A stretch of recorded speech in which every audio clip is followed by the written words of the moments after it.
Welcome back to the deep dive. So, I want to start today by asking you to do something a little different. Oh, I'm already intrigued. I want you to close your eyes. Seriously, wherever you are, unless you're, driving or something, just close them for a second. Okay, my eyes are closed. I'm trusting you here. Okay. I want you to imagine this. You're sitting in class, maybe you're at home, maybe you're deep into a video game, headset on, totally zoned out. And then all of a sudden, your phone rings. Mm-hmm. You look at the screen, and it's not your friend, it's not your parents. The caller ID says, and this is very specific, the Speaker of the House of Commons. That is a phone call that would make my heart stop. I would immediately assume I'd done something wrong. Right. But you pick up, your hands are shaking a little bit, and it's actually good news. It's incredible. The voice on the other end says you've won a national contest. Okay, a contest. I like this. For exactly 24 hours, starting right now, you are the Prime Minister of Canada. The PM for a day scenario, it's a classic. The ultimate fantasy of power. Totally. So in this daydream, you hang up, you're stunned. But then the excitement kicks in. You put on your best clothes, or maybe just a hoodie. I mean, you're the PM. You set the dress code, and you head up to Parliament Hill in Ottawa. I'm picturing it. The Peace Tower, the whole scene. You walk past the guards. They salute you. You walk into the Prime Minister's office. You sit down in that big chair behind that massive desk. You are ready to change the world. So what's first on the agenda? What's the big move? You've got a list. Things you've been talking about for years. Number one, you want to ban all gas-guzzling cars. Immediately. To save the environment. Gone. Ambitious? I like it. Number two, you're going to fix the tax system so students don't have to pay taxes on anything they buy. Oh, that would be popular. And number three, you want to solve youth crime, and you want it all done by noon. By noon. Okay, you're not messing around. Not at all. Yeah. So you turn to your assistant, who is standing there with a notepad looking all professional, and you lean forward, maybe you slam your hand on the desk for dramatic effect, and you say, "Make it happen. I want these laws passed by lunch." And this is the moment where the dream hits a brick wall. This is the record scratch moment. Exactly. The assistant doesn't salute and run out of the room. Instead, they just look at you, maybe with a little bit of a sigh, a very tired sigh, and say, "Prime Minister, it's not that simple." It is so not that simple. But that's the hook, isn't it? That's the question. Why? Why isn't it simple? If you're the most powerful person in the country, why can't you just snap your fingers and make a law? That's the mystery we're solving today. It's a great mystery, and the answer is actually what protects all of us. So today, we are doing a deep dive into Canada's federal political system. We're going to figure out why you can't ban those cars by noon, and maybe, just maybe, why that's a good thing. We're going to look at the rule book, the players, and the very complicated game of how decisions actually get made. And the goal here is to understand not just what happens in Ottawa, but how you, yes, you listening right now, how you fit into this whole picture. Because there's a big question that hangs over this entire discussion, and I want everyone listening to just sort of keep it in the back of your mind. What's the question? How effectively does Canada's federal political system govern Canada for all Canadians? Right. Not just for some, not just for the people who win, but for everyone. For everyone. Okay, before we get into the, the nuts and bolts of Parliament, we need to get some vocabulary out of the way. Vocabulary. The fun part. I know. But stick with us. There are these three words that sound almost the same. If you mix them up, it gets confusing fast. They are the G words. The three G's: govern, governance, and government. It's a bit of a tongue twister. Can you break them down for us? Sure. Let's start with the action word, the verb, to govern. To govern is simply to make decisions as a government and put them into action. It's the doing. Okay, so in my story, when I said ban the cars, that was me trying to govern. That was the attempt, yes. That's the action. Then you have governance. This is a bigger idea. It's the process of governing. It's all the rules, the systems, the traditions, how the decisions get made. I think of it like a video game. Yeah. Governing is playing the game, running around and doing stuff. But governance is the code. It's the game engine that decides how everything works. That's a perfect analogy. Governance is the framework. And then finally, you have government. And that's just the body, the group of people who have the power to make the decisions for a society. So to use your analogy, the government would be the players who have the admin codes. Exactly. So to put it all together, the government, the people, uses governance, the process, to govern, to make decisions. And that system of governance in Canada, that game engine, is designed to be slow. It's designed to be careful. Which brings us right back to your assistant. When they said, it's not that simple, they were really saying, Prime Minister, you have to follow the rules of governance. So let's talk about those rules. Where do we find them? What's the big rule book for Canada? It's called the Constitution. The big one. Yeah. The supreme law of the land. That's it. And your analogy of a rule book is spot on. It's like the instruction manual for a really complicated board game. It lays out all the key players, like the Governor General and the three branches of government, and it explains how they have to work together. And it's not just a suggestion, right? It's not the Canadian guideline. Oh, no. It is the law. It's binding. If anyone, even the Prime Minister, tries to do something that goes against the Constitution, the courts will step in and say, nope. Can't do that. It overrides absolutely everything else. And a huge part of the Constitution is something we hear about all the time, the Charter of Rights and Freedoms. Absolutely. The Charter is maybe the most famous part. It basically acts as a shield for every single Canadian.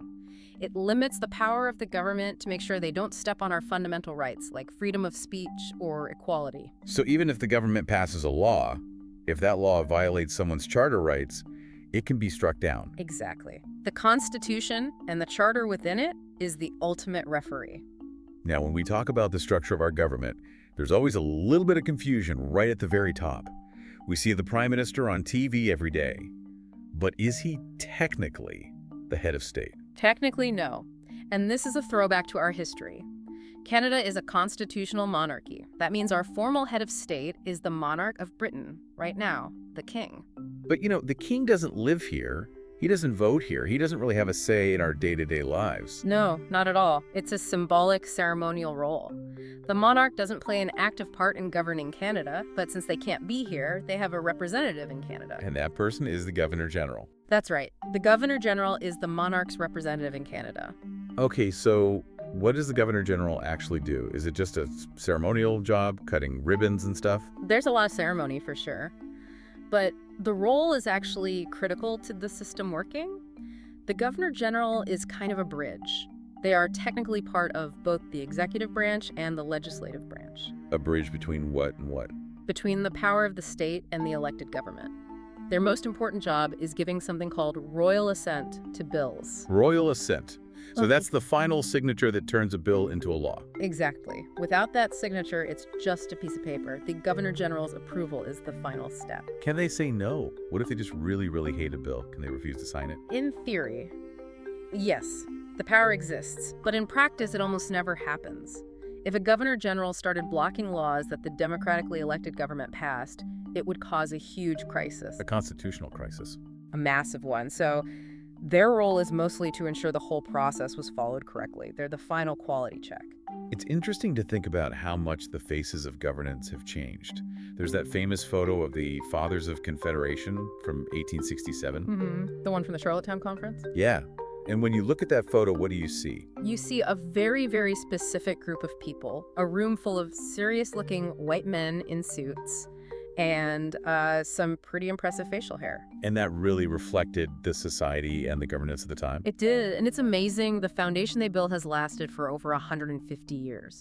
But the way we govern today has to be different because Canada itself is so different. We're not just 4 colonies anymore. We're this huge, diverse country. So the people making the decisions need to reflect that diversity. And they are, slowly but surely. We see that evolution. It's not just men in top hats anymore. You have people like Nancy Currituck-Lindell, who is an MP of Inuit ancestry representing Nunavut. That's a huge change. Having that perspective in Parliament fundamentally changes the conversation about the North. Or think about Vivian Barbet, who was born in Haiti and became an MP in Montreal. Or someone like Rahim Jaffer, whose family came to Canada as refugees from Uganda, and he was later elected to Parliament.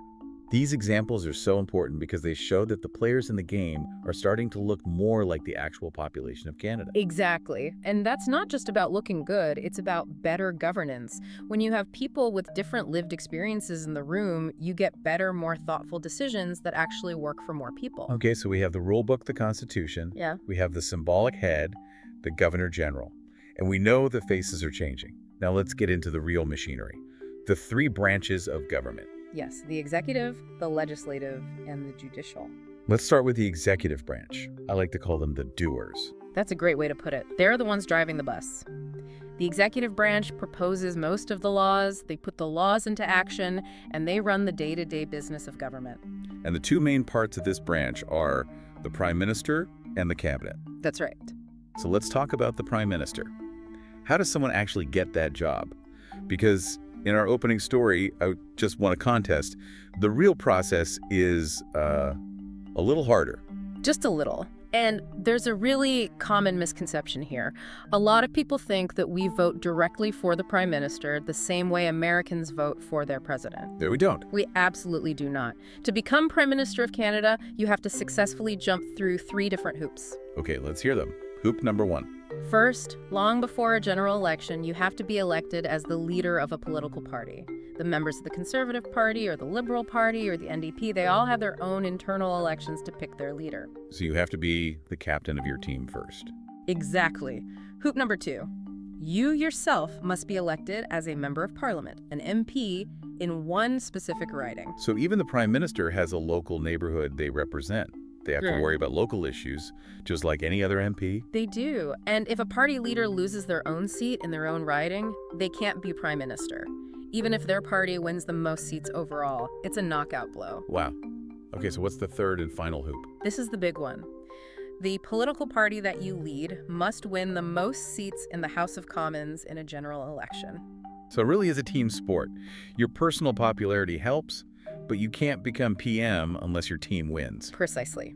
If your party wins the most seats, then you, as the leader, become the Prime Minister. You get the keys to the bus. But the PM isn't driving that bus alone. They have a crew, and that crew is called the Cabinet.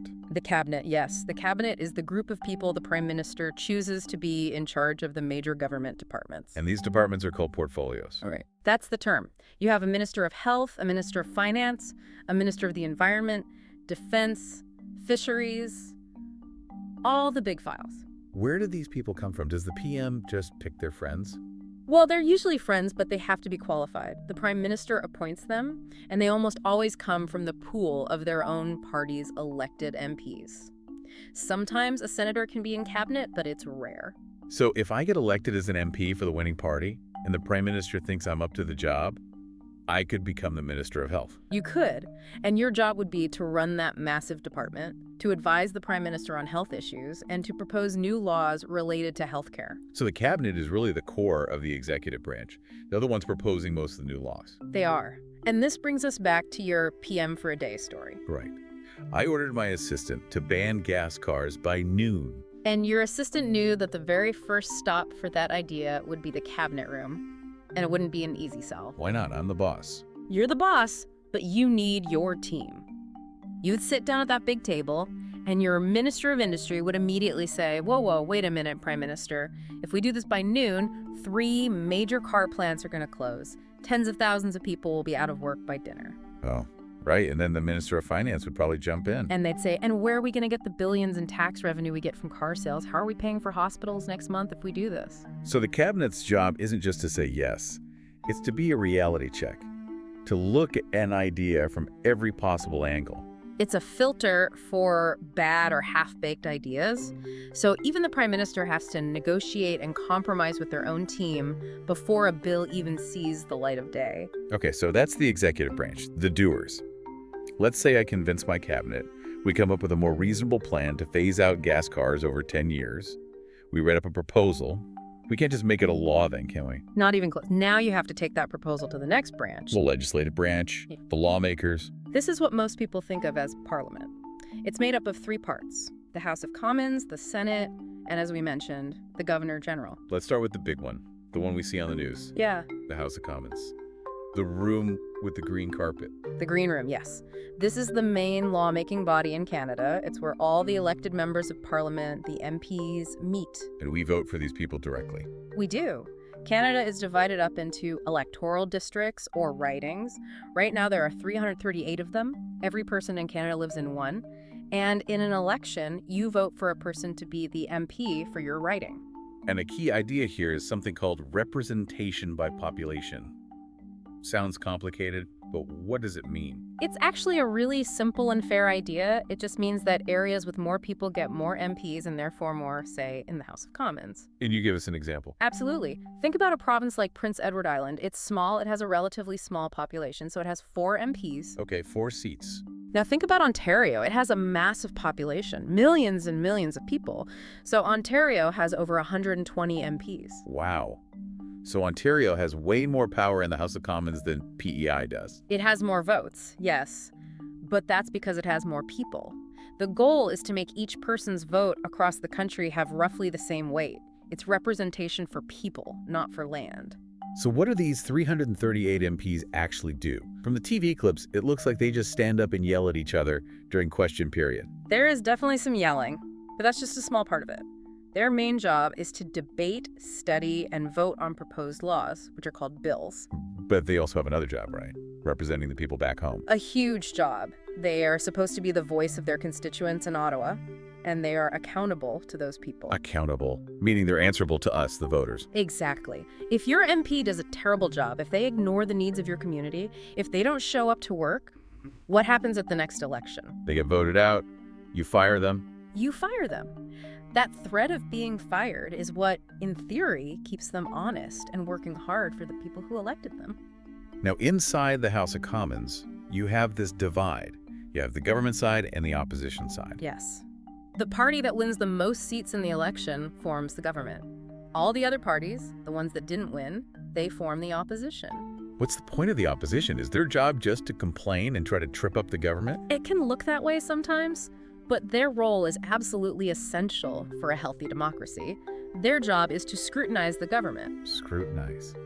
To examine things really, really closely. To poke holes in their arguments, Yeah. to ask the tough questions, to hold their feet to the fire. They are the official watchdogs. Imagine if a government could just do whatever it wanted with no one allowed to question it. That would be a dictatorship. It would be. The opposition forces the government to defend its decisions in public for all of us to see. Now, you mentioned the number of seats. This is where it gets really interesting with the math of it all. The difference between a majority and a minority government. This is maybe the most important concept for understanding how much power a prime minister really has. Let's use a real example. The 2008 federal election. Great example.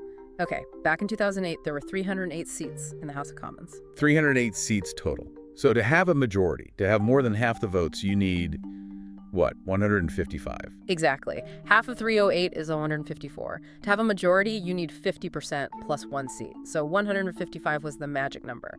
If your party won 155 seats or more, you had a majority government. And with a majority, you can pass any law you want because you have more votes than all the other parties combined. You're in complete control. The bus goes wherever you want it to go. But what happened in 2008? The Conservatives won, but what was their number? They won 143 seats. 143. That is less than 155. A lot less. So Yeah. even though they won the most seats and formed the government, it was a minority government. What does that mean for the prime minister in practice? How does that change their job? It changes everything. You're no longer the undisputed driver of the bus. Now, every time you want to pass a law, you have to get help. Because if all the opposition parties band together, they have more votes than you do. They can outvote you and defeat your bill. And if it's a really important bill, like the budget confidence vote, and you lose that vote, The government falls. the government falls and you have to call another election. So in a minority situation, the prime minister has to constantly negotiate, compromise, and make deals with the other parties just to stay in power. Some people argue that's actually better for the country. It forces cooperation. It does. It forces the government to listen to other points of view and build consensus. It's much less stable, but it can lead to laws that more people agree with. Okay, so let's say my bill to phase out gas cars gets through the House of Commons. It passes a vote. Is it a law yet? Not yet. Now it has to go down the hall to the Senate, The Red Room. the chamber of sober second thought. Now the Senate is very different. We don't elect senators, do we? No, we do not. Senators are appointed, Who appoints them? the prime minister. And once they're appointed, they can hold that job until they turn 75. Wait, so you have a group of people making our laws who we didn't vote for and can't fire. That sounds, well, it sounds kind of undemocratic. That is the #1 criticism of the Senate, and it's a really valid one. It's a huge debate in Canada. But There was a reason it was designed this way. What was the thinking? The idea was to have a chamber that was insulated from the political pressures of the day. MPs in the House of Commons are always thinking about the next election. They might support a popular but bad idea just to get votes. Like my free ice cream for everyone law? Exactly. A senator who doesn't have to worry about getting reelected can stand up and say, hold on a minute. This is a terrible idea for the country's long-term health and budget, without fearing the voters. They're supposed to provide that sober second thought. So they're a break. A check on the power of the elected House. That's the idea. They're also meant to represent the interests of Canada's regions and minorities who might get drowned out by the bigger provinces in the House of Commons. Do they have real power? Can they actually stop a bill? They absolutely can. They can amend bills and they can reject them entirely. Now, they rarely reject a bill outright because they know they weren't elected, but they often study bills very closely and suggest important improvements. Okay, so this whole process, it's a lot. I think we need to walk through the actual step-by-step journey of a bill, because my make it happen by noon plan is looking more and more ridiculous. It is. The legislative process is a marathon, not a sprint. Let's use your ban gas cars bill as the example. Okay, so my cabinet and I have written the bill. What's step one? First reading. This is basically just the introduction. A minister stands up in the House of Commons and says, here's our bill to phase out gas-powered cars. Printed copies are handed out. That's it. No debate. Okay, that's easy enough. Step two. Second reading. Now the fireworks begin. This is the big debate on the principle of the bill. Not the little details, but the main idea. Do we, as a country, agree with the goal of phasing out gas cars? So the opposition would stand up and talk about the economy, and the government would talk about the environment. Exactly. And at the end of that debate, there's a crucial vote. If the bill passes second reading, it lives to fight another day. If it fails, it's dead. Okay, let's say it passes. What's step three? The committee stage. Now, this sounds boring, but it might be the most important step. Why is that? Because this is where the detailed work happens. The bill is sent to a small committee of MPs from all parties. And they go through it line by line, word by word. And they don't just talk among themselves, right? This is the key part. They call in witnesses. They bring in experts from the real world to testify. So for my car bill, they'd bring in... They'd bring in the CEOs of the car companies. They'd bring in environmental scientists. They'd bring in leaders from the auto workers union. They'd bring in people from oil and gas companies. They bring in everyone who has a stake in the outcome. There was a real-world example of this with the Federal Accountability Act, right? A perfect example. When the Senate committee studied that bill, they held 21 separate meetings and heard testimony from 237 different witnesses. 237. They are not messing around. No. This is where the public gets to have a direct say through these experts and groups. The committee listens to all of them and then suggests changes or amendments to the bill to make it better. Okay, so the committee does its work, then what? Step 4 is the report stage. The committee reports its changes back to the full House of Commons, and the House debates those specific amendments. And after that, we're almost done. Almost. Yeah. Step 5 is the third reading. This is the final debate and vote on the bill in its final amended form. And if it passes that vote, it's a law. Still no. Now the entire process starts over again in the Senate. You're kidding me.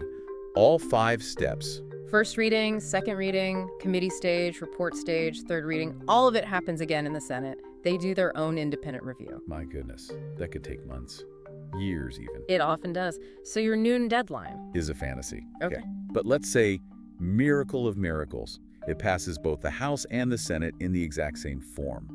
What's the absolute final step? The bill goes to the Governor General for the final signature, that royal assent, and once that happens, it is officially the law of Canada. It's an obstacle course. But I guess it's designed to make sure only the best, most well-thought-out ideas make it to the end. That's the goal, to prevent a PM for a day from making a rash decision that could harm the country. Okay, so we've got the doers in the executive branch, the lawmakers in the legislative branch.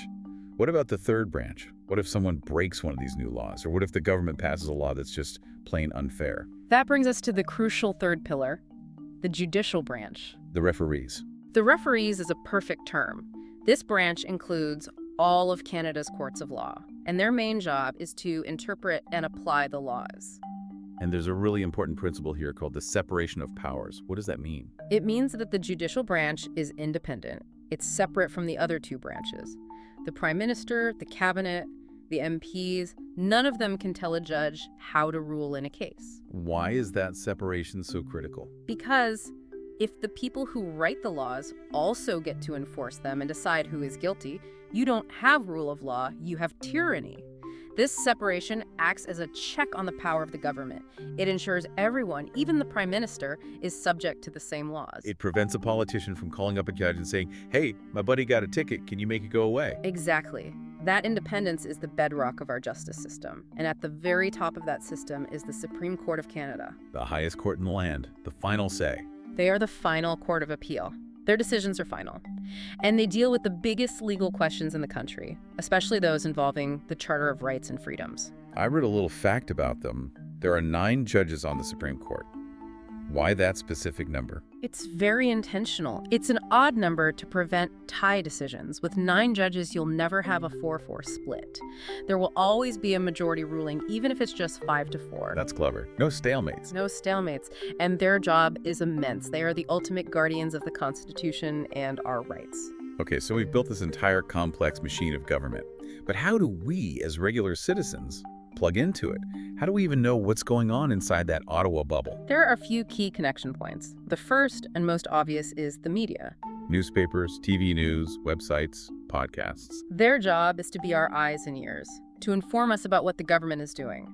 And there's a special group of reporters called the Parliamentary Press Gallery, whose entire job is just to cover federal politics. But we have to be careful, right?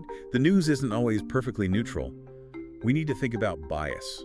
Absolutely. Bias is an opinion that's based on unchallenged assumptions. Every media outlet, every reporter has a perspective, and that perspective can shape how they tell a story.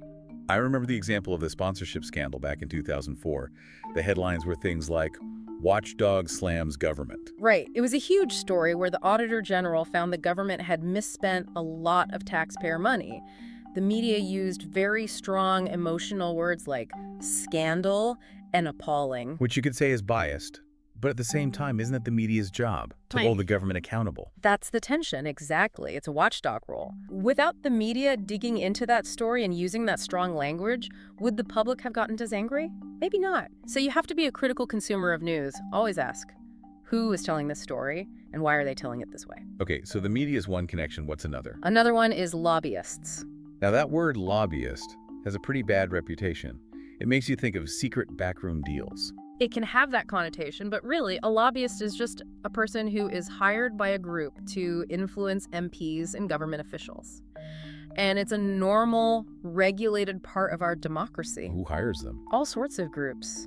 Yes, big corporations hire lobbyists, but so do charities, universities, unions, and nonprofit groups. Can you give us a less corporate example? Sure, think of a group like the Duck Hunters Association of Alberta. Okay, not who I was expecting. They have a very specific interest, preserving wetland habitats, because that's where ducks live. So they might hire a lobbyist to go to Ottawa. And what would that lobbyist do? They'd set up a meeting with the Minister of the Environment and staff and say, hey, we represent thousands of conservationists. We think you should pass stronger laws to protect wetlands. Here's our research on why it's important. So it's basically advocacy. It's a way for groups with specific knowledge to make sure the government hears their side of the story before making a law. That's exactly it. And it's all regulated. Lobbyists have to register with a commissioner so we all know who is talking to whom and on whose behalf. It's about transparency. So if we circle all the way back to our big question from the beginning, how effectively does Canada's federal political system govern Canada for all Canadians? What's the verdict? It's a complicated verdict. The system has these incredible checks and balances built into it. The power is divided to prevent any one person or group from having too much. But it's also slow, it can be frustrating, it's messy. But the messiness is maybe part of the point. I think it is. And the system has shown it can change. We talked about the faces of government, how it's become more diverse over time. That shows the system isn't stuck in stone. It can evolve to better reflect the country. It's a living system, not just a set of old rules. Exactly. And it only works if citizens are paying attention and participating. Okay, let's wrap this deep dive with a quick recap of the key ideas. Let's do it. So, number one, the executive branch, that's the prime minister and the cabinet, they run the country day to day. They're the doers. Number two, the legislative branch, that's the MPs in the House of Commons and the senators. They are the lawmakers, and they follow that long multi-step process. Number three, the judicial branch. The courts and judges. They are the independent referees who interpret the laws and protect our rights. And number 4, citizens connect to all of this through voting, through the media, and through advocacy and lobbying. That's the whole machine in a nutshell. All right, time for a little check your understanding quiz. 3 quick questions. Let's see if you at home were paying attention. I'm ready. Question 1, true or false? You, as a voter, vote directly for the Prime Minister. That is false. You vote for your local MP. The leader of the party that wins the most seats becomes the Prime Minister. Perfect.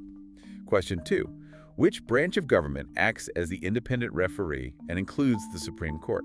That would be the judicial branch. Correct again. And last one, question 3. In a minority government, does the governing party have more than half of the seats in the House of Commons? No, they have less than half. And that means they have to cooperate with other parties to pass laws. Excellent. Hopefully you got all 3 of those right. And if you didn't, now you know. So, to end, I want you to think back one last time to that opening scene. Me, as PM for a day, and my assistant telling me it's not that simple. The dream crusher. The dream crusher, who is actually the voice of reason. Now you know why. To get anything done, you need a bill, you need 3 readings in the House, you need a committee study, you need to convince the Senate to do it all over again, and you need that final royal assent. And you need to do it all without violating the Charter of Rights and Freedoms, or the Supreme Court will be waiting for you. Exactly. Governance, at the end of the day, is a team sport. It's not a solo act. It's designed to be slow, and it's designed to be difficult, to make sure that when we make big changes, we do it carefully, and we do it together. Well said. Thanks for listening to this deep dive. Keep asking questions, keep being curious, and we'll see you next time.